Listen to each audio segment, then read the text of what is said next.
السلام عليكم ورحمة الله تعالى وبركاته. مرحبا بكم الإخوان والأخوات في هذا الفيديو الجديد. هذا الفيديو غادي نجاوبوا على الأسئلة التحفيزية، وهنا غادي نمشوا للجانب ديال الأطر الدعم الاقتصادي والتربوي والاجتماعي.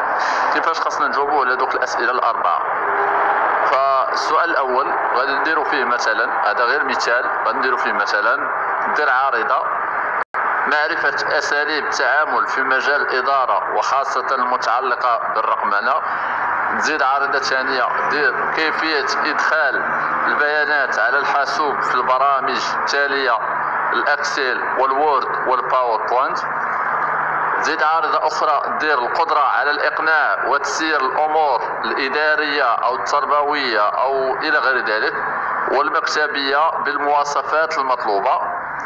زيد عارضة أخرى في السؤال الأول: إمكانيات مهمة تجعلني أحظى بهذا المنصب الإداري أو التربوي إلى غير ذلك، منها الانضباط والاستقامة.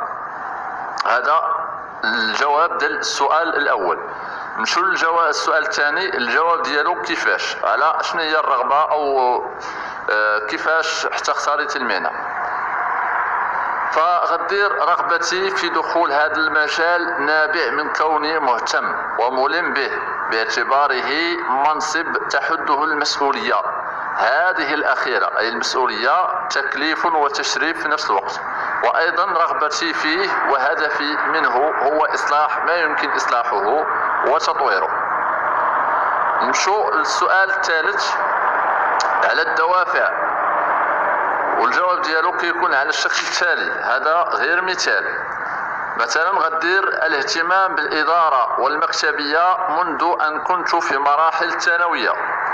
تزيد عارضة أخرى: محاولة إصلاح بعض الأمور داخل الإدارة وخاصة المرتبطة بالإبداع. دير غير جوج عوارض ولا ثلاثة على الدوافع. نمشو للسؤال الرابع والأخير على الاستعداد ديالك لهذه المهنة. غتقول مثلا: إن الاستعداد لهذه المهمة لم يكن بالسهل، بل كان علي لزاما أن أبحث وأكتسب قدرات ومؤهلات تساعدني على حسن سير هذه المهمة، وإذا لم يكن كذلك فلن أكون مترشحا لهذا المنصب. لذلك فأنا مستعد تمام الاستعداد لخوض غمار الامتحانات للوصول إلى هذا الهدف. إذن هذا غير مثال على الجواب على الأسئلة التحفيزية الخاصة بالأطر. هذه الأجوبة هذه خاصة بالأطر. الأجوبة اللي شفنا في الفيديو السابق هي خاصة بالأساتذة. إذن هذا كل شيء فيما يتعلق بهذا المباراة، والسلام عليكم وبالتوفيق للجميع.